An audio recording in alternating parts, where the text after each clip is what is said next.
မိမိရဲ့စိတ်နှလုံးကိုယူကျုံနှစ်သက်စေတတ်တဲ့ပုဂ္ဂိုလ်တ attva ပဲဖြစ်စေလူကိုယ်တိုင်ရည်ညွှန်းတာမဟုတ်ဘူးပိယဆိုတာမိမိမြတ်နိုးတဲ့အရာဝတ္ထုမိမိမြတ်နိုးတဲ့တ attva မိမိမြတ်နိုးတဲ့ပုဂ္ဂိုလ်အဲ့ဒါတွေအလုံးခြုံပြီးတော့တတ္တသင်္ခါရဆိုတဲ့စကားလုံးကိုသုံးတာမိမိမြတ်နိုးတဲ့တ attva သင်္ခါရဆိုတာအရာဝတ္ထုတွေအလုံးကိုရည်ညွှန်းလိုက်တာ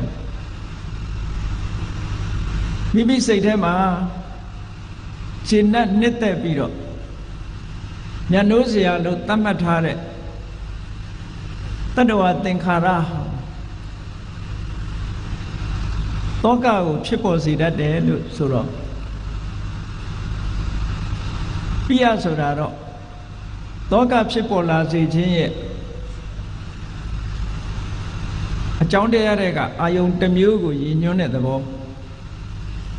သို့တော်ဒီနေရာမှာပိယမိမိမျက်နှိုးအပ်တဲ့အရာသည်တောကကိုဖြစ်စေတယ်လို့ဆိုတော့မျက်နှိုးအပ်တဲ့အရာဟာ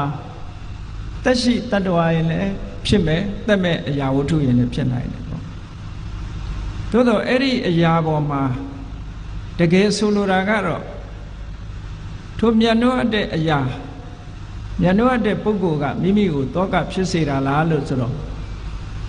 တကယ်ကတိုက်ရိုက်အားဖြင့်မဟုတ်ဘူးတဲ့တကယ်တောကကိုဖြစ်စေတတ်တာ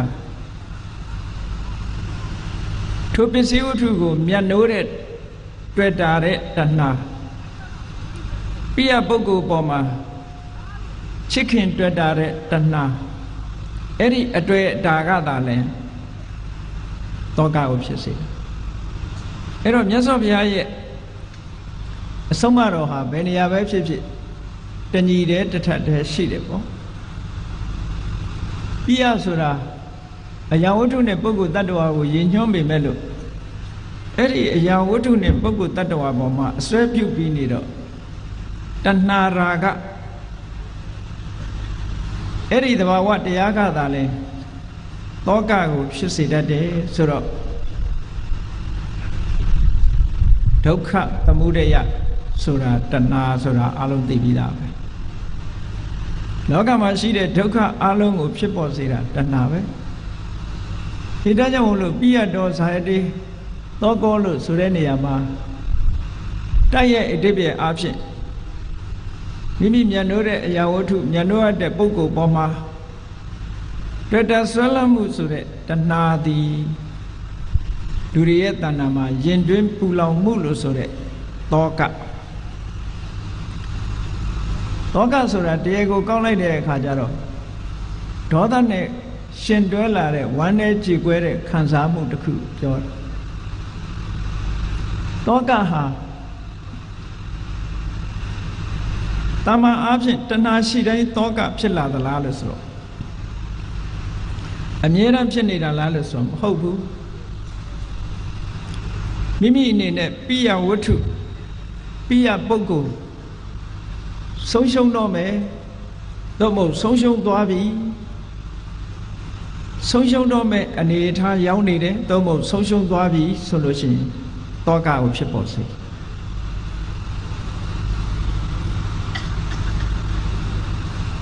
ဒါဖြင့်ပိယကတောကသာဖြစ်စေတာလားလို့ဆိုမြတ်စွာဘုရားကအဆုံးသတ်အမြင့်ဆုံးအဆင့်ကိုရည်ညွှန်းပြီးတော့ဟောကြားတာဖြစ်တယ်ပိယရှိသူတိုင်းဟာတောကနဲ့မကင်းနိုင်ဘူးဆိုတာပိယလို့ဆိုတဲ့ချစ်ခင်မြတ်နိုးတယ်ဆိုတဲ့အရာဝတ္ထုရှိတယ်ဆိုကြတဲ့ကိုကပုဂ္ဂိုလ်တ attva ရှိတယ်ဆိုကြတဲ့ကထိုပုဂ္ဂိုလ်မှာအတွေ့အတာတဏှာရာဂရှိတယ်လို့ပြောတယ်အဲ့ဒီအတွေ့အတာတဏှာရာဂသည်တောကကိုမွေးဖွားပေးနိုင်တယ်တဲ့အဲ့တော့မြတ်စွာဘုရားဟောတော်မူတဲ့တရားတော်တွေဟာတိုက်ရိုက်သိရတဲ့အဓိပ္ပာယ်ရှိတယ်လို့တခါတရံကြတော့တိုက်ရိုက်တဲ့တဆင့်တွက်ပြီးတော့ယူရတဲ့အဓိပ္ပာယ်တွေရှိတယ်တိုက်ရိုက်သိရတဲ့အဓိပ္ပာယ်ကြတော့ တဏှာယဇာတိသောကောလို့ဆိုလို့ရှိရင်ဒါတိုက်ရိုက်သိရတဲ့အဓိပ္ပာယ်တစ်ခုပဲတဏှာကြောင့်တောကဖြစ်တယ်ပိယတောဇာတိသောကောဆိုတာတဆင့်ခံအနေနဲ့ပြောတာတဏှာရာဂရှိသည့်အတွက်ကြောင့်ပိယပုဂ္ဂိုလ်ပိယပစ္စည်းဝတ္ထုရှိတယ်ပိယပုဂ္ဂိုလ်ပိယပစ္စည်းဝတ္ထုရှိသည့်အတွက်ကြောင့်တဏှာရှိတယ်တဏှာရှိလို့တောကဆိုတာဖြစ်တယ်လို့ဒီလိုဆိုလိုတာပေါ့ဒါကမရှောင်လွဲနိုင်တဲ့အကြောင်းတရားတစ်ခုပဲဒါကမြတ်စွာဘုရားသခင်ကိုရောမြတ်ကတောကသည်ပိယပေါ်မှာအခြေခံတဲ့တဏှာရာဂကစတင်လာတာပဲတဏှာရာဂရှိလို့တောကရှိရတယ်ဒီစကားကိုလောကရှိတဲ့လူသားတွေအားလုံးလက်ခံသလားလို့ဆိုတော့ဒီချက်ဟာဘုရားဘာသာဝင်မြန်မာလူမျိုးတွေကတော့ဘုရားတရားတော်တွေနဲ့ယဉ်နီးပြီးသားဖြစ်သည့်အတွက်ကြောင့်အလွယ်တကူလက်ခံကြလိုက်သို့သောဒီစကားကိုလက်မခံနိုင်တာတွေလည်းအများကြီးရှိလက်မခံနိုင်ဘူးဘာကြောင့်လို့တာမန်အတွေ့အဖြစ်တွေးမယ်ဆိုရင်လောကမှာနှစ်သက်မြတ်နိုးစရာအာယုန်တွေကိုကြည့်ပြီးတော့လူတွေဟာပြောနေတဲ့အခါတွေရောမရှိဘူးလားရှိတယ်မိမိနဲ့ချစ်သူခင်သူတွေနဲ့တွဲပြီးတော့ပျော်မြူးနေကြတဲ့ပုဂ္ဂိုလ်တွေလောကမှာအများကြီးရှိတာပဲမရှိဘူးလားရှိတယ်မိဘတွေဆိုလို့ရှိရင်ဟုတ်တယ်ချစ်မြတ်နိုးတဲ့သားလိမ္မာသမီးလိမ္မာလေးတွေရှိရင်ဟောသားလိမ္မာသမီးလိမ္မာလေးတွေကိုကြည့်ပြီးတော့ပိဋိသောမနတတွေဒုက္ခတွေမဖြစ်ကြပေဘူးလားမိဘတွေရဲ့နှလုံးသားဟာသားတို့ရုပ်ရည်တီတာမိသားဆိုတဲ့စာချုပ်အတိုင်းပဲသားသမီးလေးကြည့်လိုက်လို့ရှိရင်မိဘတွေဟာဘလောက်ပင်ပန်းသူတို့ရင်ထဲမှာငြိမ်းချမ်းသွားတယ်အဲ့ဒါဘာကြောင့်သားသမီးရဲ့အချစ်ပေါ်မှာထိုအချစ်ကနေပြီးတော့ထုတ်လုပ်ပေးလိုက်တာတောကမဟုတ်ဘူးဘာတွေထုတ်ပေးနေတော့ချမ်းသာမှုတွေဝမ်းသာမှုတွေကြည်နူးမှုတွေကိုထုတ်မပေးဘူးလားအဲ့ဒီအဆင့်အနေနဲ့တော့ဟုတ်တယ်မှန်တယ်ဒါကြောင့်မို့လို့ပိယတောဇာယတိဆိုတဲ့ပိယတောဇာယတိသောကောဆိုတဲ့အဆင့်ကိုကြောမြင်ဖို့ဆိုတာအမှန်တမ်းနည်းနည်းတယ်အများပုဂ္ဂိုလ်တွေကဘာကိုလက်ခံတော့ဆိုရင်ချစ်ခင်ခြင်းကြောင့်ကျင့်တဲ့နှစ်သက်အားရပျော်ရွှင်မှုကိုရတယ်ဆိုတာကိုဒါလက်ခံခြင်းကြတယ်လူတွေကချစ်ခင်ခြင်းကြောင့်တောကဖြစ်တယ်ဆိုတာလူတိုင်းမမြင်ဘူးတဲ့နော်လူတိုင်းမြင်တာမဟုတ်ဘူးချစ်ခင်မှုသည်ပျော်ရွှင်မှုကိုပေးတယ်လို့ပဲဒီလိုပဲပြောကြဒါကြောင့်မို့နောက်တိုင်းကလူတွေလည်းရေးကြတယ်လေအချစ်မရှိတဲ့လောကဘာဖြစ်တယ်ညာဖြစ်တယ်ဟုတ်ကဲ့လူလောကမှာချစ်ခင်မှုတွေ့တာမှုနှစ်သက်မြတ်နိုးမှုနဲ့လူတွေဟာလူ့ဘဝမှာနေကြထိုင်ကြတာအဲ့ဒါလိုနေကြထိုင်ကြတာတွေကိုအကြောင်းပြုပြီးတော့ဒီလိုအစဉ်ပြေးနေတဲ့ပုဂ္ဂိုလ်တွေအနေနဲ့ပိယတောဇာယတိသောကောဆိုတဲ့ဘုရားမြတ်စွာရဲ့အဆိုပြုချက်ဟောကြားချက်ဓမ္မဒိဋ္ဌံကြကြပြောဆိုထားတဲ့အတွေ့အခေါ်တရားကိုလက်ခံကောင်းမှလက်ခံမယ်ခုမှလက်မခံတာမဟုတ်ဘူးရှေးတုန်းကလည်းလက်မခံခဲ့တာရှိခဲ့တယ်ပေါ့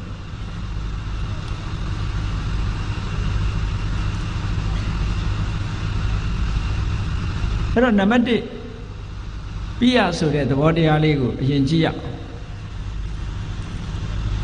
ပိယဆိုတာမိမိမျက်နှိုးတဲ့အရာဝတ္ထုကလေးတစ်ခုကိုအသုံးပြုနေရရင်မိမိအနာမှာရှိနေတယ်ဥပမာမဲ့ပန်းလေးနှစ်သက်တဲ့ပုဂ္ဂိုလ်က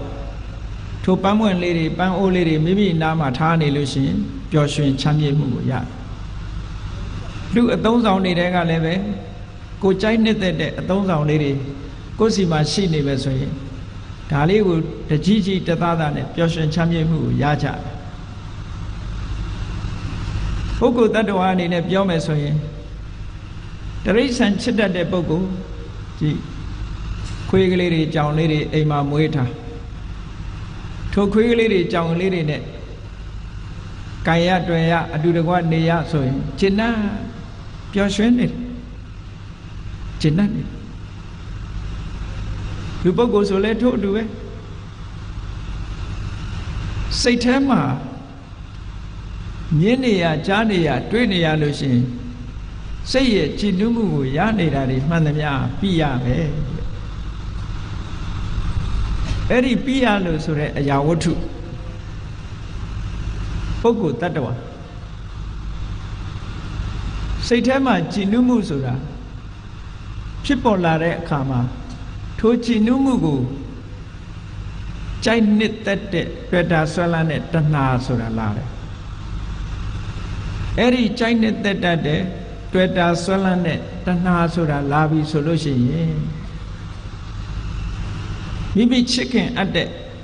မြတ်နိုးအပ်တဲ့ပစ္စည်းဝတ္ထုဆိုတာသာဝရရှိနိုင်ပါမလားမရှိနိုင်ဘူးချစ်ခင်မြတ်နိုးအပ်တဲ့ပုဂ္ဂိုလ်ဆိုတာလည်းပဲကိုယ်အလိုကြအတိုင်းသာဝရရှိပါမလားမရှိဘူးမရှိလို့တစုံတစ်ခုအပြောင်းလဲဖြစ်သွားပြီမပြောင်းလဲခင်ကဒီပုဂ္ဂိုလ်ကဘာတွေတွေ့ထားတော့ဆိုဣတံမမဒါငါဟာငါပိုင်တယ်ငါပစ္စည်းငါသားငါသမီးစသဖြင့်တွေ့တာမှုလေးတွေမရှိဘူးလားအဲ့ဒီတွေ့တာမှုလေးတွေဟာပြောင်းလဲသွားပြီဆိုလိုက်တာနဲ့တပြိုင်နက်ဘာလာလဲလို့ဆိုတောကလာပြီအဲ့ဒီချက်အကယ်၍သာဒီတိုင်းရှိနေမယ်ဆိုလို့ရှိရင်တောကလောင်းမှမဟုတ်သေးဘူးဒါမို့တောကဟာညာတိဖြသနာမိမိချစ်ခင်တဲ့ဆွေတွေမျိုးတွေဒါတွေပျက်စီးတော့မယ်ဆိုတဲ့အနေထားရှိရင်စိုးရိမ်ကြတယ်ပျက်စီးသွားပြီဆိုလို့ရှိရင်လည်းပဲစိုးရိမ်တော့ကရောက်ကြတယ်အဲ့ဒါတွေဟာအနိကအကြောင်းတရားတွေပဲရင်တွဲမဆန့်ရင်ထဲမှာပူလောင်လာတဲ့တောကအားလုံးကြားဘူးကြတဲ့အထက်ပဲပတာစာရီရဲ့တောကပြင်းထန်ဆုံးလို့ဒီလိုပြောပတာစာရီရဲ့တောကအားလုံးသိတဲ့အတိုင်းနံပါတ်1အာကိုတကြီးရှိရတဲ့နေယောက်ျားဆုံးသွားတယ်တောကြီးမြက်မဲမှာဆုံးသည့်အတွက်ကြောင့်အာကိုရမရှိဘူးလူမမယ်သားကလေး2ယောက်နဲ့ဒုက္ခရောက်တယ်စဉ်းစားတွေးကြည့်ပေါ့သူ့ရဲ့ဒုက္ခကိုခံစားကြည့်ဘယ်လောက်ကြီးလဲနောက်တစ်ခုအဖော်ပြုတ်လာတဲ့သားကလေး2ယောက်စလုံးတပြိုင်နက်နီးပါမိမိမျက်စိအောက်မှာအသက်ပြောက်ပြီးတော့သူ့မြင်ကွင်းကလုံးဝပျောက်ကွယ်သွားကြတယ်သူတယောက်တည်းကြံတော့သို့တော့အားကိုးရလေးကြမ်းနေသေးတယ်အိမ်မှာအမေရှိတယ်အဖေရှိတယ်မောင်ကလေးတယောက်ရှိတယ်ဟောသူ့စိတ်ထဲကဒါလေးနဲ့သူ့စိတ်လေးကိုထိန်းလို့ရသေးတယ်နောက်ဆုံးကြတော့သူအားကိုးမလို့ကြံထားတဲ့အမေတို့အဖေတို့မောင်ကလေးတို့ဆိုတာဟာတပြိုင်နက်သေဆုံးသွားကြလို့မရှိတော့ဘူးသူဆုံးရှုံးသွားတာသူအားကိုးနေတဲ့လူ6ယောက်တယောက်မှမရှိတော့အဲ့ဒီအချိန်မှာသူ့ရဲ့ဒေါမနတဝေဒနာဟာရင်ထဲကိုတက်ဆောင်ပြီးတော့အမတန်ပြင်းထန်တဲ့တောကကြီးဖြစ်သွားတာနောက်ဆုံးမှာတောကုံမတ္တကတောကကြောင့်ယူသွားတဲ့အယူတယ်မဘဝရောက်သွားတယ်မဟုတ်လားအဲ့ဒါဟာပတာစာရီဟာသူ့ယောက်ျားမှသေတာမဟုတ်ဘူးဒီပြင်လူတွေရောမသေတာမရှိဘူးလားရှိတယ်သူ့သားသမီးမှသေတာမဟုတ်ဘူးဒီပြင်လူတွေရောမသေဘူးလားသေတယ်သူ့မိဘတွေမှသေတာမဟုတ်ဘူးဒီပြင်လူတွေလည်းသေတာပဲသို့တော့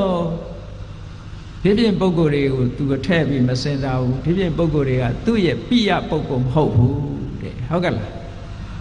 သူ့ရဲ့ပိယပုဂ္ဂိုလ်ကအဲ့ဒီ6ယောက်အဲ့ဒီ6ယောက်ကိုအာကိုမလို့ရှိနေတဲ့အချိန်မှာသူဟာစိတ်မထိန်နိုင်မဲနဲ့ဒေါမနတဝေဒနာစိတ်ထဲမှာခံစားရမှုပြင်းထန်လာတဲ့အခါကျတောကဖြစ်ပြီးတော့အယူသည်မှာဘဝရောက်သွားတာ ကဲနောက်တစ်ဝတ္ထုရှာကြည့်လိုက်ဒါလူသိများပြီးသားဝတ္ထုတွေပဲဂေါရမီဆိုတဲ့အမျိုးသမီးလေးပိန်ပိန်ပါးပါးလေးမို့သူများတဲ့ပို့ပြီးတော့ပိန်လို့ခိတာလို့ခေါ်တာခိတာဂေါရမီနာမည်ဆိုးဆိုးနဲ့ပြောရင်တော့ဗိမပေါ့နော်ဂေါရမီဆိုတဲ့ဗိမပိန်နေတဲ့ကလေးမလေးမျိုးရိုးကတထေးမျိုးဖြစ်ပေမဲ့လို့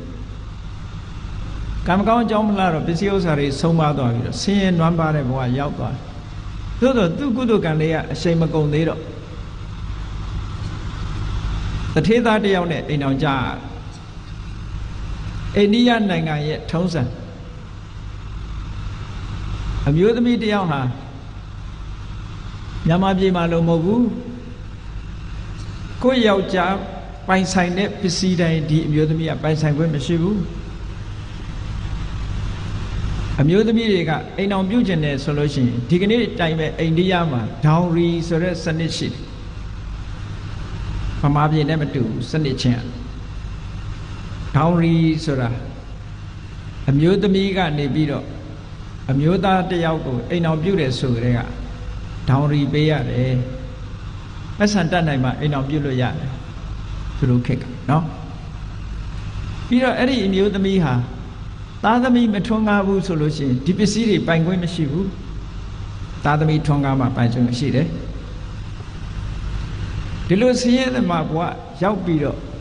တထေးသားတစ်ယောက်နဲ့အိမ်တော်ကြကံကောင်းလို့သူကသားကလေးတစ်ယောက်ရတယ်ဘလို့အားကိုးစရာကောင်းတယ်ဒီသားကလေးရထားတာသူ့ဘဝအတွက်လုံခြုံတယ်ဗမာပြည်နဲ့မတူဘူးနော်သူ့ဘဝအတွက်ဒီသားကလေးရထားလို့ရှိရင်ဂျန်တဲ့ပစ္စည်းတွေသားကလေးကပိုင်ဆိုင်ခွင့်ရှိသည့်အတွက်ကြောင့်သားကလေးကိုမိပြီးတော့သူဟာဘဝမရတည်နိုင်ပေဘူးလားကဲသားကလေးပေါ်မှာသားအဖြစ်ချစ်တာကတစ်မျိုးဘဝအတွက်အားကိုးရတာကတစ်မျိုးနှစ်မျိုးမရှိပေဘူးလားအေးသားကလေးပေါ်မှာဘဝအတွက်လည်းပဲအားကိုးရချစ်မြတ်နိုးတာကတစ်ခုအားကိုးရတာကတစ်ခုအဲ့ဒါလို့တယုတရနေရတဲ့သားကလေးဟာသူ့မြင်ကွင်းကပျောက်သွားပြန်သေဆုံးသွားတယ်ဆိုတော့သူလည်းပဲတောကဖြစ်မှာတောကဆိုတာသားကလေးသေလို့တောကဖြစ်တာကတစ်ခုဘဝနောင်ရေးအတွက်အမခံပြတ်သွားတာကတစ်ခုပဲဘာနဲ့ဥပမာတူလို့ဆိုစိန်တုတ်ကြီးပိုက်လာတဲ့လူကစိန်တုတ်ကြီးပျောက်သွားတယ်လို့မနေပေဘူးလားနော်ဒီသားကလေးပေါ်မှာမှီပြီးတော့အသက်မွေးဖို့ကြိုးစားနေတဲ့အချိန်မှာသားကလေးကတည်သွားတယ်ဆိုတော့သူ့ရဲ့မျောလင်းချက်တွေ hopeless ဖြစ်သွားပြီတဲ့ဘာမှမျောလင်းချက်မရှိတော့ဘူးလူတွေဟာတောကဆိုတာအဲ့ဒီချိန်မှာလာတာဟုတ်ကဲ့တောကဆိုတာအဲ့ဒီချိန်မှာလာအဲ့ဒီကွက်လက်လေးကိုမမြင်ဘူးမြတ်စွာဘုရားကအေးကောင်းပြီတောကဆိုတာဒီအချိန်မှာလာတယ်ဆိုတာဒီတောကဟာဘယ်သူကိုအခြေခံပြီးတော့လာတာတော့လို့မေးလိုက်တဲ့အခါကျတော့ချစ်ခင်တဲ့ပုဂ္ဂိုလ်ချစ်ခင်တဲ့ပစ္စည်းဝတ္ထုကိုခြေခံတာဟောတာအဲ့ဒါချစ်ခင်တဲ့ပစ္စည်းချစ်ခင်တဲ့ပုဂ္ဂိုလ်ဆိုတာဘယ်သူလဲဘာကြောင့်ချစ်တာလဲဘယ်သူကချစ်တာလဲလို့မေးလို့ရှိရင်တဏှာကချစ်တာဟောအဲ့ဒီတဏှာကိုလူတိုင်းကမမြင်ဘူးဒါကြောင့်မို့အတွေ့အတာရှိတဲ့နေရာတိုင်းတောကဖြစ်တယ်ဘုန်းကြီးတို့တွေအားလုံးလည်းစဉ်းစားပြီးတော့ကြည့်ပေါ့ရန်ကုန်မြို့ကြီးမှာနေ့စဉ်နဲ့အမျှသိဆုံးနေကြတဲ့ပုဂ္ဂိုလ်တွေရှိတယ်ကမ္ဘာလောကကြီးမှာလည်းပဲနေ့စဉ်နဲ့အမျှသိဆုံးနေကြတာတွေရှိတယ်သို့တော့ကိုယ်အနေနဲ့ကငါအမျိုးငါမိတ်ဆွေငါသားငါသမီးဆိုတဲ့တတ်မှတ်ချက်မရှိတဲ့ပုဂ္ဂိုလ်သိဆုံးလို့ရှိရင်ဘာဖြစ်ဘာမှမဖြစ်ဟုတ်ကဲ့လားတတ်မှတ်ချက်ကလွတ်တယ်ဘာဖြစ်လဲပိယဆိုတဲ့ပုဂ္ဂိုလ်မဟုတ်ဘူးเนาะပိယမဟုတ်သည့်အတွက်ကြောင့်ဘာမှမဖြစ်ဘူးကဲကိုယ်အတိုင်းဝိုင်းတွေကကိုယ်မိတ်ဆွေဆိုနည်းနည်းတုံလှုပ်လာကိုယ်မိသားစုတွေကဆိုပို့ပြီးမတုံလှုပ်ဘူးလားတုံလှုပ်လာတယ်ဘာကြောင့်လို့ဆိုပိယရဲ့ level တွေ degree တွေအတိုင်းအတာတွေကပိုမြင့်လာတယ်ပေါ့ဒါကြောင့်မို့မြတ်စွာဘုရားကဟောတာပိယတော်ဇာတိတောကော တိုက်ရိုက်နားလည်ဖို့ရအဲ့ဒါဒါကြောင့်မလို့ပိယတောဇာယတိသောကောလောကမှာလူတွေရနေတဲ့သောကဆိုတာမြတ်နိုးတဲ့ပစ္စည်းဝတ္ထုမြတ်နိုးတဲ့ပုဂ္ဂိုလ်တ attva စီကလာတာလို့ဒီလိုပြောလို့ရတာပေါ့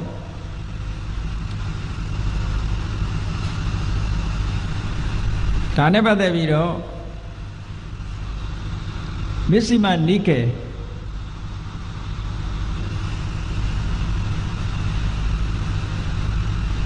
မတိုးမရှိအလယ်အလတ်တုတ်တန်တွေကိုစုပေါင်းထားတဲ့မစ္စည်းမနိကာယတုတ်ပေါင်း152တုတ်ရှိတယ်အဲ့ဒီတုတ်ပေါင်း152တုတ်ထဲမှာ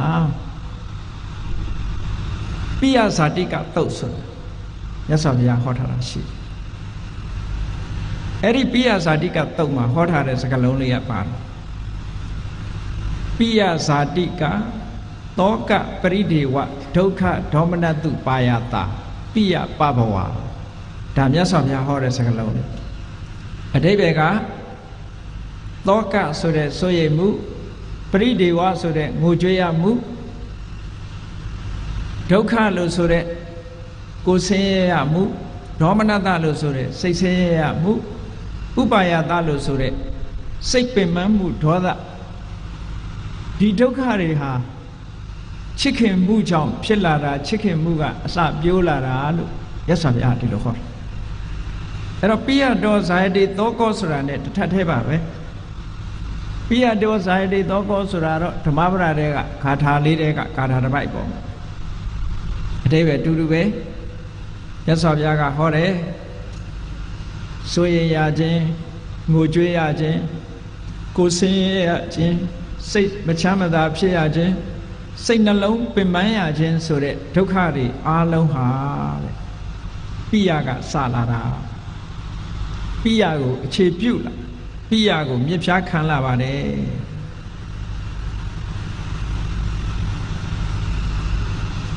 အဲ့ဒီတုတ်တန်လေးဖြစ်ပေါ်လာပုံနဲ့မြတ်စွာဘုရားကိုယ်တိုင်ဒီစကားလုံးကိုရှင်းပြခဲ့ရတာအင်မတန်မှမှတ်သားစရာကောင်းပါဝဋ္ဌိပြေကတခါကြီးတယောက်ဥပဒကာလုံးမဆိုတော့ဘုရားဘာသာဟုတ်ကောင်းမှဟုတ်မယ်အဲ့ဒီတခါကြီးမှာအင်မတန်ချစ်လာတဲ့သားလေးတယောက်ရှိတယ်တဲ့ထိုသားလေးရဲ့ကံကြမ္မာအလျောက်ပဲသိဆုံးသွားဖခင်လုံးသူကချစ်လို့အားမရခင်သိဆုံးသွားတဲ့သားကလေးပေါ်မှာတဒန်းတတာနဲ့နေ့စဉ်နဲ့အမျှသင်ချိုင်းသွားပြီးတော့ငိုယိုပူဆွေးသောကဖြစ်နေတာတနေ့ကျတော့မြတ်စွာဘုရားကစေတော်ကျောင်းသားကတစ်ပင်တစ်ပင်ရင်းမှထိုင်းနေတဲ့သဘောရှိအဲ့ဒီတကာကြီးကအနားရောက်လာပြီးမြတ်စွာဘုရားထံချင့်ကပ်မျက်နှာမသားမယာညှိုးညှိုးငယ်ငယ်နဲ့ဘုရားရှိမှလာပြီးတော့ထိုင်တော့မြတ်စွာဘုရားကမေးတယ်တကာပဲနဲ့လေမျက်နှာမသားမယာနဲ့စိတ်ချမ်းသာတဲ့ပုံပန်းတဏ္ဍာမရှိဘူးရုပ်ပုံအိန္ဒြေတွေကြည့်ရတာစိတ်မချမ်းသာဘူးနဲ့ထူတယ်လို့ညှိုးညှိုးငယ်ငယ်နဲ့ထိုင်နေတဲ့တကာကြီးကိုမေးလိုက်တော့သူကဘာပြန်ပြောတော့ဆိုအရှင်ဘုရားတဲ့ဘယ်မှာချမ်းသာမလို့တပည့်တော်မှာတူရီသောချစ်လစွာသောသားကလေးတယောက်ဆုံးရှုံးသွားလို့မကြခင်ကသေဆုံးသွားလို့နေ့စဉ်နဲ့အမျှသင်ချိုင်းသွားပြီးတော့ငိုယိုးနေရတယ်သူကပြောတော့မြတ်စွာဘုရားကဒီစကားလေးကိုပြန်မိတ်လိုက်တယ်တကားကြီးတဲ့စိုးရိမ်ရခြင်းငိုကြွေးရခြင်းကိုယ်ဆင်းရဲရခြင်းစိတ်ဆင်းရဲရခြင်းစိတ်နှလုံးပင်ပန်းခြင်းတို့ဆိုတာဟာချစ်ခင်မှုပြီးရကနေစတင်လာတာပါလို့ချစ်ခင်မှုကအစာပြုတာပါချစ်ခင်မှုကြောင့်ဖြစ်လာတာပါလို့မြတ်စွာဘုရားဒီစကားပြောလိုက်အဲ့ဒီတကားလက်မခံဘူးချက်ချင်းကန့်ကွက်တယ်နော်ချက်ချင်းကန့်ကွက်တယ်အရှင်ဘုရားဒါမဟုတ်နိုင်ဘူးချစ်ခင်မှုပြီးရပုဂ္ဂိုလ်ပြီးရဝတ္ထုကိုအကြောင်းပြုပြီးတော့ပျော်ရွှင်မှုဝမ်းသာမှုသာဖြစ်နိုင်တယ်တောကဖြစ်တယ်ဆိုတာ तू လက်မခံဘူး လက်မခံဘူးဆိုပြီးတော့ဘုရားဟောတာကိုညှင်းပယ်ပြီးတော့နေရာကနေထသွားမလန့်မကမ်းမှာဇေရဝံကျောင်းသားကအရေးအဝါဒတစ်ခုမှာလာပြီးတော့ကစားနေတဲ့ကစားသမားတစုကလည်းရှိတယ်ဖယားနဲ့ခါလှမ်းလှမ်းနေမယ်နော်လာပြီးတော့ကစားနေကြဖဲရိုက်တာလားကျွေးရန်ကစားတာလားတခုခုပေါ့အဲ့ဒါလို့ကစားနေတဲ့လူတွေစီကို तू ကသွားတယ်သွားပြီးတော့ तू ကရင်ဖွင့်နေပေါ့ငါကွာတဲ့ယဟန်ဂေါရမကဒီလိုပြောတယ်ငါလက်မခံဘူးညင်းလာခဲ့ယဟန်ဂေါရမပြောတယ်တဲ့အေးဆိုရရခြင်းကိုကြွေးရခြင်းကိုဆင်းရဲရခြင်းစိတ်ဆင်းရဲရခြင်းစိတ်နှလုံးပင်ပန်းခြင်းရခြင်းဆိုတာချစ်ခင်မှုကြောင့်ဖြစ်တာချစ်ခင်တဲ့ပုဂ္ဂိုလ်ကြောင့်ဖြစ်ရတာလို့ तू ကပြောတယ်ငါလက်မခံဘူးညင်းခဲ့တယ်ဆိုတော့ဟိုလူတွေကလည်းဟာတထေဟုတ်တာပေါ့ခမည်းပြောတာမှန်တယ်ပေါ့အယက်သမားတွေကစားသမားတွေကလည်းသူ့ထောက်ခံဟုတ်ကဲ့လားအဲ့တော့မြတ်စွာဘုရားဟောတဲ့စကားကဟောတော်မူတဲ့ဒီစကားလုံးလေးဟာချစ်ခင်မှုချစ်ခင်ရတဲ့ပုဂ္ဂိုလ်ကိုအကြောင်းပြုပြီးတော့တောကစသည်ဖြစ်ရတယ်ဆိုတဲ့ဒီစကားလုံးဟာထိုခေတ်ကတည်ပြီးတော့ကြားရသေးဖို့မပေါ်ဘူးမပေါ်သည့်အတွက်ကြောင့်အဲ့ဒီစကားဟာတဖြည်းဖြည်းနဲ့တယောက်ကပြောတယောက်ကပြောတယောက်ကပြောနဲ့အမျိုးမျိုးပြောကြတယ်တချို့ကလည်းဟုတ်တယ်မဟုတ်ဘူးတချို့ကလည်းလက်ခံတယ်တချို့ကလည်းလက်မခံဘူးဒီလိုလက်ခံသူနဲ့လက်မခံသူတီတိုပြောရင်းနဲ့ဘယ်ထိအောင်ရောက်သွားတော့ဆိုဒီစကားကနန်းတော်ထိအောင်ရောက်သွားပသိနတိကောသလမင်းကြီးနားရောက်သွားတယ်ဒီစကားကအခုချိန်သာရိုးနေတာအဲ့ဒီချိန်တော့တော်ထူးဆန်းတဲ့စကားတစ်ခုဖြစ်တယ်ဟုတ်ကဲ့လားအားလုံးကသိထားတာကချစ်ခင်နှစ်သက်မှုကြောင့်တောကဖြစ်ရတယ်ဆိုတာလူတိုင်းမသိဘူးအားလုံးသိရတာကချစ်ခင်နှစ်သက်မှုကြောင့်ပျော်ရွှင်ရတယ်ဝမ်းသာရတယ်ကြည်နူးရတယ်ဟောဒါပဲသိနေသားမအောင်ဗမာသချင်းတွေထဲမှာပါလားချစ်ခင်မှုကြောင့်စိုးရင်ရတယ်ပူဆွေးရတယ်လို့ပါလားပျော်ရတယ်ပဲပါတယ်ထင်တယ်နော်ကြည်နူးရတယ်ပဲပါတယ်ခုခေတ်တော့သချင်းတွေကတော့အမျိုးမျိုးဆိုကြတာပေါ့ချစ်ခင်မှုနဲ့ပတ်သက်ပြီးတော့ဘယ်ချိန်ကြမှာတော့ဆိုလို့ရှိရင်လက်လွတ်ဆုံးရှုံးပြီဆိုလို့ရှိရင်ပါတဲ့အသေးတွေကွဲကုန်တာတော့အသေးတွေကြေမွကုန်တာဒါပေမဲ့အသေးကွဲရင်အသက်ရှင်မှာမလားမရှိဘူးเนาะဒီစကလုံးဟာနန်းတော်ထီအောင်ရောက်သွားတဲ့အခါကျတော့ကောသလမင်းကြီးဆိုတာလေစဉ်းစားဉာဏ်ကခနဲ့နဲ့သူက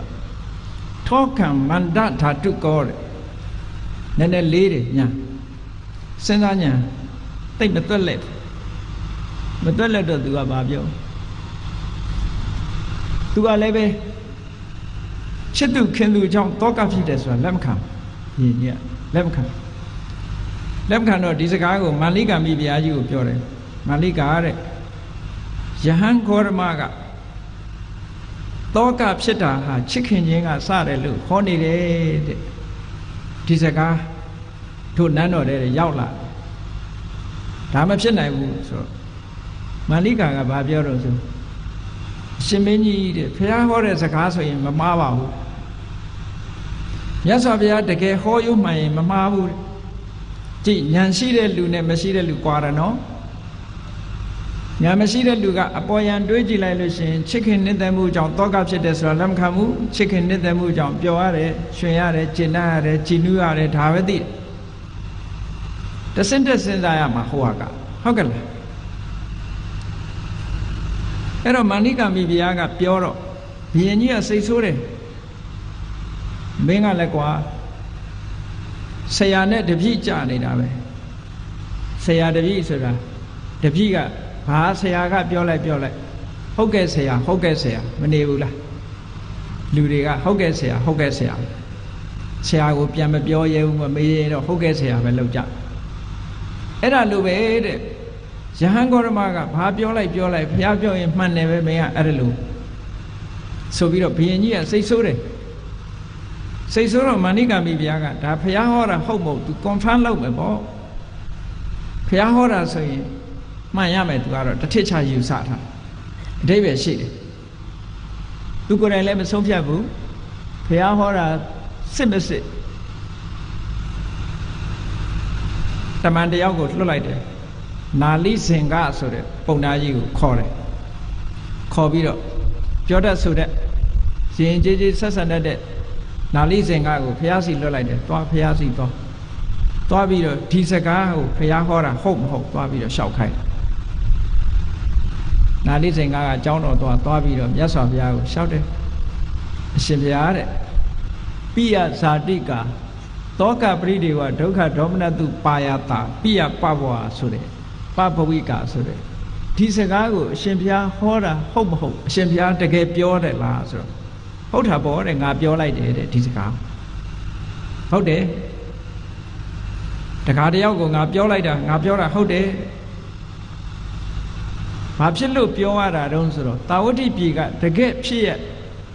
true story တွေမြတ်စွာဘုရားထုတ်ပြတယ်နော်မြတ်စွာဘုရားကကြည့်ဓမ္မရှုထောင့်ကတည်းဟောတာမဟုတ်ဘူးကိုယ်တိုင်သိနိုင်တဲ့ရှုထောင့်တွေကနေပြီးတော့မြတ်စွာဘုရားဟောတာတကယ်အဖြစ်အပျက်တွေကိုမြတ်စွာဘုရားထုတ်ပြတယ်ငါပြောမယ်တဲ့ဟောဒီတာဝတိပြည်မှာဖြစ်ခဲ့တဲ့တကယ် true story တကယ်ဖြစ်ရအမှန်တွေကိုငါပြောပြမယ်ဘုရားဟောတဲ့ true story ဟာ17 ပုဒ်ပါအဲ့ထက်ဟောတာ17 ခုလောက်ရှိအချင်းချုပ်ပြီးတော့ပြောရမယ်ဆိုလို့ရှိရင်ဟောဒီတာဝတိပြည်ကအမျိုးသမီးတယောက်ဟာအမေဆုံးသွားတယ်အဖေဆုံးသွားတယ်ဖေဆုံးသွားတဲ့အမျိုးသမီးရှိတယ်ပေါ့အမေဆုံးသွားတဲ့အမျိုးသမီးရှိတယ်ယောက်ျားဆုံးသွားတယ်သားဆုံးသွားတယ်သမီးဆုံးသွားတယ်မောင်ဆုံးသွားတယ်ညီမဆုံးသွားတယ်နောက်အမျိုးသားတယောက်ကလည်းပဲထို့တူပဲဆုံးသွားကြအဲ့ဒီသေဆုံးမှုတွေနဲ့ပတ်သက်ပြီးတော့တဲ့တာဝတိပြည်မှာအမျိုးသမီးတယောက်ဟာသူ့အမေဆုံးသွားတဲ့အခါမှာဘာဖြစ်သွားတော့ဆိုတောကတွေတအားဖြစ်ပြီးတော့ယူသွတ်သွားတယ်လမ်းပေါ်ရောက်သွားပြီးတော့လမ်းပေါ်မှာလူတကာတွေ့တဲ့အတိုင်းအမေနဲ့မတွေ့ခဲ့ဘူးလားအမေကိုမမြင်လိုက်ဘူးလားနဲ့ရှောက်ပြီးတော့မေးနေတယ်လူတွေ့တိုင်းအမေကိုမမြင်ခဲ့ဘူးလားအမေနဲ့မတွေ့ခဲ့ဘူးလားနဲ့ယူသွတ်သွားတဲ့ဘဝရောက်တယ်အဖေဆုံးတဲ့အမျိုးသမီးကလည်းထို့တူပဲလမ်းပေါ်ရောက်သွားပြီးတော့ယူသွတ်သွားတာရှိခဲ့ဘူးတယ်ဒါတာဝတိပြည်မှာရှိခဲ့တယ်နော်ဒီမှာလည်းလိုက်ပြီးတော့ကြည့်မယ်ဆိုလို့ရှိရင်ဒါမျိုးမရှိဘူးလို့ပြောနိုင်ပါမလားပြောနိုင်ဘူးဒီလိုဟာတွေအများကြီးရှိနိုင်တယ်ပေါ့နောက်ဆုံးမြတ်စွာဘုရားထုတ်ပြတာတခုတကယ်သာဝတိပြည်မှာဖြစ်ခဲ့တာတခုကတဲ့မိဘသဘောမတူတဲ့အိမ်တောင်ကြတဲ့ဇနီးမောင်နှံတယောက်ဆွေတွေမျိုးတွေစီကိုပြန်သွားတယ်အမျိုးသမီးဘက်ကဆွေမျိုးတွေစီသွားတဲ့အခါကျအမျိုးသမီးဘက်ကဆွေတွေမျိုးတွေကသူတို့ဇနီးမောင်နှံကိုအတင်းခွဲကြတယ်အတင်းခွဲပြီးတော့နောက်တစ်ယောက်နဲ့ပေးစားဖို့ကြိုးစားတယ်အဲ့ဒါလို့ကြိုးစားတော့အမျိုးသမီးကသူ့ယောက်ျားကိုဘာပြောတော့ဆိုရင်သူ့ရဲ့ဆွေတွေမျိုးတွေကတော့အတင်းလောက်ကြတော့မယ်ဒီလိုအဲ့ဒီနောက်ထပ်ပေးစားမဲ့လူကိုသူကမနှစ်သက်နိုင်ဘူးတဲ့ဆိုတော့ဘာလုပ်လဲအဲ့ဒီအမျိုးသားကအမျိုးသမီးကိုဓာတ်နဲ့ထိုးတတ်ပြီးတော့သူကိုယ်တိုင်လည်းပဲဓာတ်နဲ့ထိုးပြီးတော့သေပွဲဝင်သွားတယ်ဒါတကယ် true story ဒီကနေ့ခေတ်မှာလည်းမကြားခြင်းအဆုံးမှာတစ်ကမ္ဘာလုံးရှာကြည့်မယ်ဆိုရင်နေ့စဉ်နဲ့အမျှရှိနေမှာပဲမရှိပေဘူးလားဒါတာဝတိပြည်ကဖြစ်ခဲ့တဲ့ဇာလန်းတွေကိုပြောတာနော်ဇာလန်းတွေမြောက်များစွာရှိတဲ့ထဲမှာဒီလိုဖြစ်ခဲ့တယ်အဲ့ဒါတွေကိုကြည့်ပြီးတော့အဲ့ဒီတကယ်ဖြစ်ရတဲ့ကိုငါရည်ညွှန်းပြီးတော့ငါဘုရားဟောတာပါတဲ့လောကမှာတောကတွေဖြစ်သွားတာဟာချစ်ခင်တဲ့ပုဂ္ဂိုလ်ကြောင့်အခြေခံပြီးတော့ဖြစ်တာလို့ငါဟောတာလို့မြတ်စွာဘုရားရှင်းပြလိုက်လက်တွေ့နဲ့ရှင်းပြတယ်တာဝတိပြည်မှာတကယ်ဖြစ်ခဲ့တဲ့ပုံဝတ္ထုတွေကိုထုတ်ပြီးတော့မြတ်စွာဘုရားရှင်းပြလိုက်တာ ဘုံဝတ္ထုမှာပေါင်းမယ်ဆိုလို့ရှိရင်တော့15ခုလောက်ရှိသွားတယ်ပေါ့နော်တစ်ခုစီပြောမယ်ဆိုရင်15ခုလောက်ရှိတယ်ပေါ့ဒီပုံစံတွေဒီဖြစ်ရက်တွေ15ခုလောက်ရှိတယ်အဲ့ဒီဘုံဝတ္ထုတွေနဲ့ရှင်းပြီးတော့ပြလိုက်ပြီးတော့ဒီသူဆိုလိုတဲ့အဓိပ္ပာယ်ကိုမြတ်စွာဘုရားကငါပြောလို့တဲ့ပိယဇာတိကပိယပဘောဟာဆိုတာဒါကိုရည်ညွှန်းတာလို့ပြောလိုက်တော့ပုံသားကြီးကမှတ်ပြီးတော့မလိကမိဖုရားကြီးထံပြန်ပြီးတော့အစီရင်ခံတယ်ပေါ့မြတ်စွာဘုရားဟုတ်တယ်ဒီစကားကိုသူကိုယ်တိုင်မိန့်လိုက်တာလဲဟုတ်တယ်ဘာကြောင့်မိန့်နေဆိုတာလည်းပဲရှင်းပြလိုက်တယ်ဆိုတော့မလိကမိဖုရားကြီးကအဲ့ဒီသတင်းကိုယူဆောင်ပြီးတော့သူ့ပေါ်မှာအမျက်ဒေါသထွက်နေတဲ့ကောသလဘုရင်ကြီးနာသွားပြီးတော့သူကရှင်းပြတယ်ဒီအကြောင်းရှင်းပြတဲ့အခါမှာဘယ်ကနေစပြီးတော့ရှင်းတော့ဆိုတော့အရှင်မင်းကြီးတဲ့တခုမေးပါမယ်တဲ့အရှင်မင်းကြီးဟာဝဇီရီဆိုတဲ့မင်းသမီးအပေါ်မှာချစ်ခင်မြတ်နိုးမှုရှိတယ်မဟုတ်လားလို့ဆိုတော့ရှိတာပေါ့တဲ့အဲ့ဒီဝဇီရီမင်းသမီးမပြောကောင်းပြောကောင်းသေဆုံးသွားမယ်ဆိုရင်တင်မင်းကြီးဘယ်လိုနေမလဲဆိုတော့ဟာငါအဲ့ဒီကြတော့တောကဖြစ်မှာပေါ့တောကဖြစ်ုံနဲ့မကဘူးငါအသက်တောင်မှပဲသေသွားကောင်းသေသွားလိမ့်ပဲဟောဘုရင်ကြီးကအဲ့ကြရှင်မင်းကြီးတဲ့မြတ်စွာဘုရားကပိယဇာတိကတောကပရိဒေဝဒုက္ခဒေါမနတုပါယတာဆိုတဲ့စကားဒါကိုရည်ညွှန်းတာပါဘုရင်ကြီးသဘောပေါက်အောင်ရှင်းပြရှင်မင်းကြီးဟာဝဇီရီဆိုတဲ့မင်းသမီးပေါ်မှာအတွေ့အတာတွေရှိတယ်ဝဇီရီမင်းသမီးတစ်စုံတစ်ခုမင်းသမီးရှိနေတော့သူပြောနေမှာပေါ့လေအဲ့ဒီမင်းသမီးတစ်စုံတစ်ခုဖြစ်သွားမယ်သေဆုံးသွားမယ်နတ်ရွာဆန်သွားမယ်ဆိုရင်ဘုရင်ကြီးကယူချုံမရဖြစ်ပေဘူးလားဖြစ်သွားမယ်အဲ့ဒါကိုမြတ်စွာဘုရားရည်ညွှန်းတာဟာတဲ့ဆိုပြီးတော့မာဏိကမိဖုရားဆိုတာအမတန်မှညံထက်တယ်သူကလည်းပဲဆင်းရဲသူမှဘဝကနေပြီးတော့မိဖုရားဖြစ်တာပန်းဝိရင်ကပန်းတွေကိုခူးပြီးတော့ရောင်းရတဲ့မာလာကာရပန်းတဲ့ရဲ့သမီးမာဏိကမိဖုရားရဲစွမ်းတတ္တိရှိတယ်ဖြတ်ဖြတ်လက်လက်ရှိတယ် bright ဖြစ်တယ်မာဏိကရုပ်ကတော့မလှဘူးဆိုးတယ်သူမိဖုရားဖြစ်တာဘာလို့ဆိုတွက်လက်ချက်ချလို့မိဖုရားဖြစ်သွားတယ်ဒါကအပေါ်ယံပြောတာပေါ့တစ်ဖက်ကပြောမယ်ဆိုလို့ရှိရင်ကုသိုလ်ကောင်းမှုကြောင့်ဖြစ်တယ်ပေါ့နော်အဓိကကတော့တွက်လက်ချက်ချဘုရင်ကြီးကတခါတော့ကနေပြီးတော့စစ်ရှုံးပြီးတော့ထွက်ပြေးလာတဲ့အခါမှာအဲ့သူပန်းဝိရင်တွေကိုရောက်လာတော့ကြံတဲ့လူတွေကဘုရင်လာပြီဆိုထွက်ပြေးကြတာပုံနေကြတာသူမှလာနှုတ်ဆက်ဒီကလေးမလေးကတော့အဲ့လိုမဟုတ်ဘူးရဲရဲဝံ့ဝံ့နဲ့တန်းသွားပြီးတော့မြင်းကိုရှေ့ကနေဖန်ကိုင်ပြီးတော့ဘုရင်ကြီးကိုအောက်တွဲချတိမတိဝေယဝိဆလောက်တာသူကရဲတယ်တွက်လက်တယ်မြင်းကိုတော့ရေဒီပါတွေတိုက်တယ်ဘုရင်ကြီးကိုလည်းရေဒီပါတွေတိုက်တယ်အမောပန်းဖြေဖို့ရာတွေလှုပ်ပေးတယ်အကုန်လုံးဟိုကမောပန်းပြီးတော့ပြေးလာရတဲ့ဘုရင်ကြီးမြင်းကလည်းမောဘုရင်ကလည်းမောအဲ့ဒီအချိန်မှာသူကရဲရဲဝံ့ဝံ့နဲ့တွက်လက်ချက်ချာဘုရင်ကြီးကိုဝကြီးဝငယ်ပြုစုခဲ့တယ်အဲ့ဒါကြောင့်မို့လို့သူကမိဖုရားဖြစ်သွားတာနော်အရာရာမှာထက်မြက်တယ်ပေါ့မာလိကမိဖုရားဆိုအဲ့ဒါကြောင့်မို့လို့ဘုရင်ကြီးမမှားရလေအောင်ဒီစကားအဓိပ္ပာယ်ကိုသူကသွားရှင်းပြနောက်သူကမေးခွန်းတစ်ခုမေးတယ်ထပ်ပြီးတော့အရှင်မင်းကြီးတဲ့ဝါသဗခတ္တိယမိဖုရားပေါ်မှာအရှင်မင်းကြီးချစ်မြတ်နိုးတယ်မဟုတ်လားတဲ့ဟုတ်တာပေါ့တဲ့ငါချစ်မြတ်နိုးတယ်အကယ်၍ဝါသဗခတ္တိယများမပြောကောင်းပြောကောင်းနတ်ရွာဆန်သွားမယ်ဆိုရင်ဘုရင်ကြီးဘယ်နဲ့နေမလို့ဆိုဟာငါတောင်သေကောင်းသေလိမ့်မယ်ပေါ့အဲ့ဒါလောက်ထိအောင်မြတ်နိုးပါတယ်လို့ပြောတယ်မြတ်စွာဘုရားကဒါကိုပြောတာတဲ့ပိယတော်စာတိတောကောဆိုတောကဆိုတာချစ်ခင်မှုကစတယ်လို့မြတ်စွာဘုရားဒါပြောတာအားလုံးသိကြတယ်ဝါသဗခတ္တိယဆိုတာနာဂမုံဒါဆိုတဲ့ကျွန်မဟာနာမဆိုတဲ့ဘုရင်ပါကိဝေမင်းနဲ့ကရှင်နုရုဒ္ဓရဲ့အကိုမဟာနာမနဲ့ နာဂမုံတာတို့ကမွေးဖွားတဲ့သမီးအဖေဘက်ကမင်းသွေးပါတယ်အမေဘက်ကတော့ဇတ်နှိမ့်နေပေါ့သို့တော်လည်းရုပ်ကလေးကချောချောဆိုတော့ဘုရင်ကြီးကကောသလမင်းကြီးကဖះနဲ့အမျိုးတော်ကြလို့ဆိုပြီးတော့ဖះအမျိုးတဲကသူတို့သမီးသွားတောင်းတာတောင်းတဲ့အခါကျတော့တာဂဝင်မင်းသားတွေကတာဂဝင်မင်းတွေကတာဂဝင်မင်းသမီးစစ်ကိုမပေးချင်လို့နော်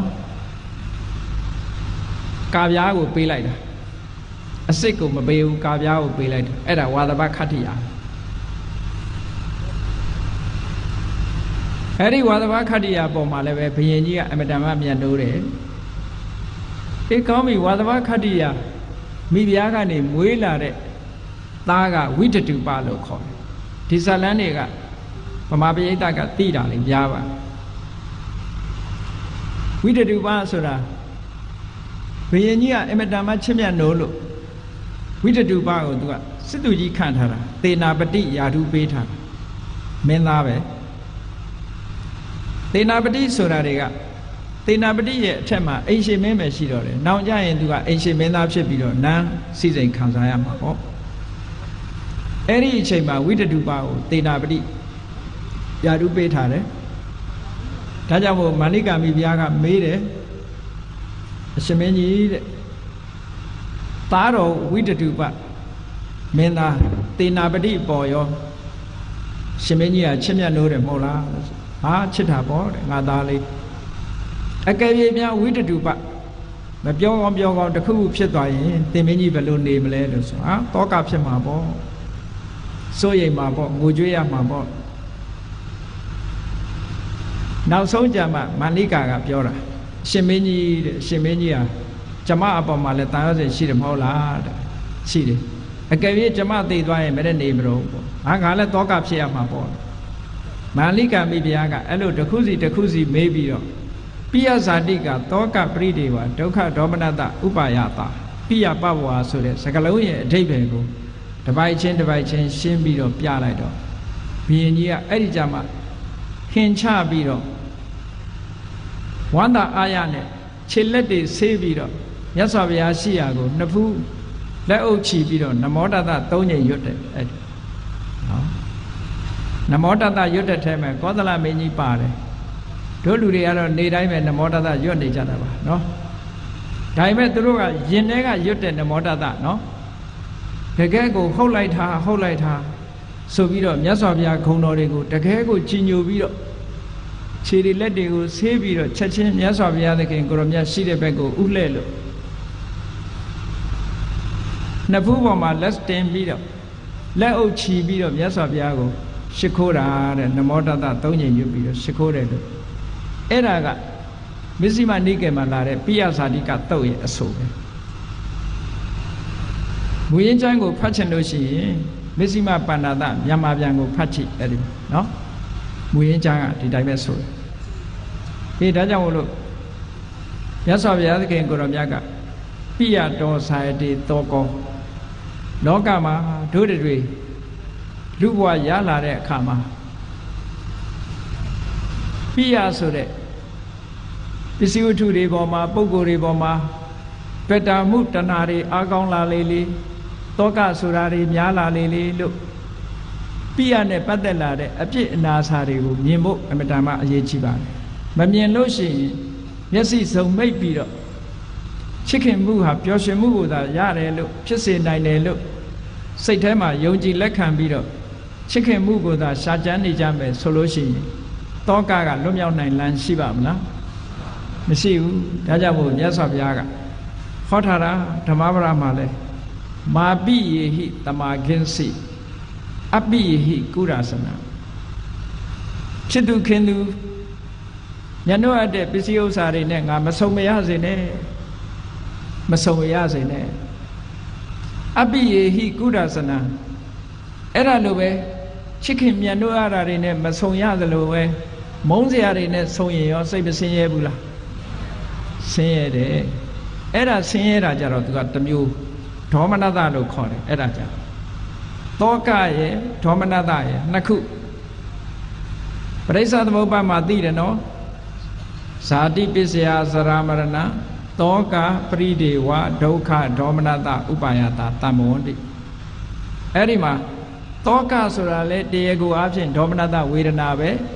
ဒေါမနတဆိုတာလည်းပဲတရားကိုအဖြစ်ဝေဒနာပဲဘာဖြစ်လို့ဒေါမနတဝေဒနာနှစ်ခုကိုအဲ့ဒီမှာမြတ်စွာဘုရားထည့်ဟောထားရတယ်လဲလို့ဆိုရင်သောကဆိုတာ